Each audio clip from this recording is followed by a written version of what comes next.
Welcome back. Today we're going to be making these super cute robes using Craftables' new Velvet Heat Transfer Vinyl. Okay, as you guys can see here, I already have my wording ready. I want to put this on the back of each robe, and then on the front of each robe, I want to personalize them with each of my girls' names. So what I did right here, because I've never worked with the Velvet Heat Transfer Vinyl, and when I layer, I like to slice. I didn't slice this part off for the crown. All I did was slice the G and the S's so that the crown can fit on there. And that's just to ensure that I'm getting a good press onto the fabric with the vinyl. I don't really like layering on top of each other because I feel like it increases your chances of it coming undone in the wash. So that's just my preference. I already have them measured out to the size of my robes. Now we're just going to go ahead and make it.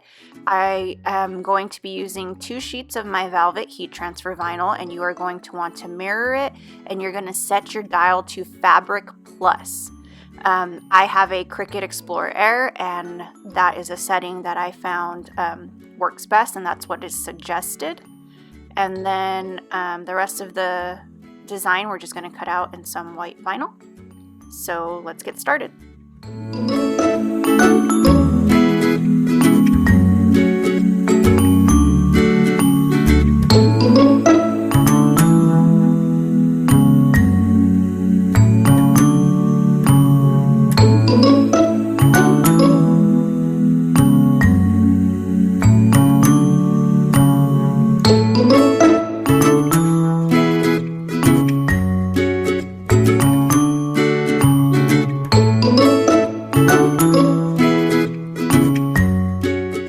I'll be honest, I was a little nervous about weeding this. I thought because it's such a thick fabric that I would have trouble with it, but it weeds so easily, and the vinyl is just so pretty. This is by far my most favorite vinyl from Craftables at the moment. It's like nothing I've ever seen.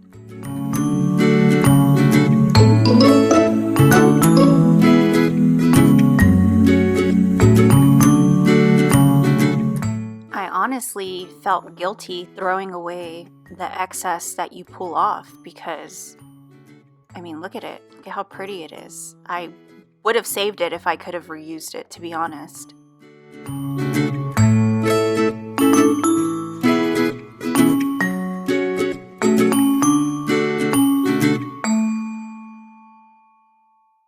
I am now preheating my satin robes. I use both a Teflon sheet and a piece of parchment paper because I've never worked with this material before and I was terrified I'd burn my robe.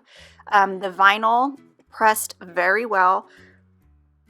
It adhered perfectly, and I'm obsessed with these robes. I should have made myself one as well.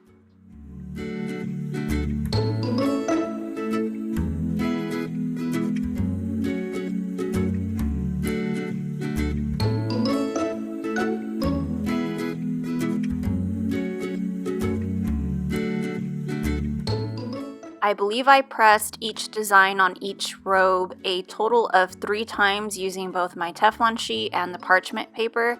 That isn't necessary, however, I chose to do that to be safe because I was working on these satin robes, which normally I believe don't really take heat too well. So it worked out perfectly. They came out so cute, and then I personalized each one on the front with each of my daughter's names. And they were super obsessed with them. It was the perfect addition to the little spa-themed sleepover that I set up for my daughter's 9th birthday, since we couldn't go anywhere or have anyone over to keep safe from COVID.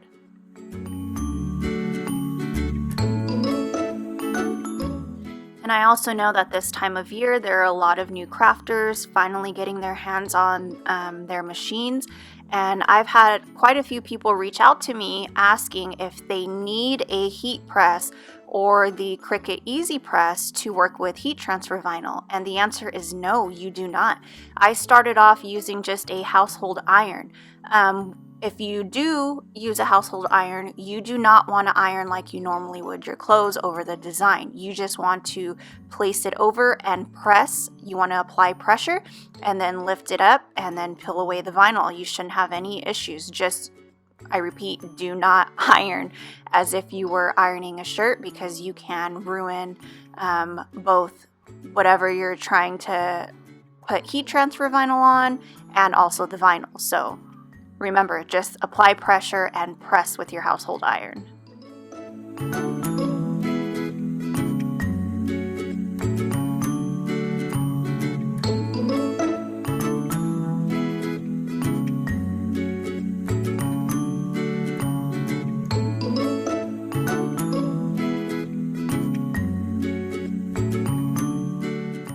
Once I saw this vinyl, I knew it was going to be perfect for our little theme. Here are a few pictures just to show you guys how much fun they had. These are my daughters.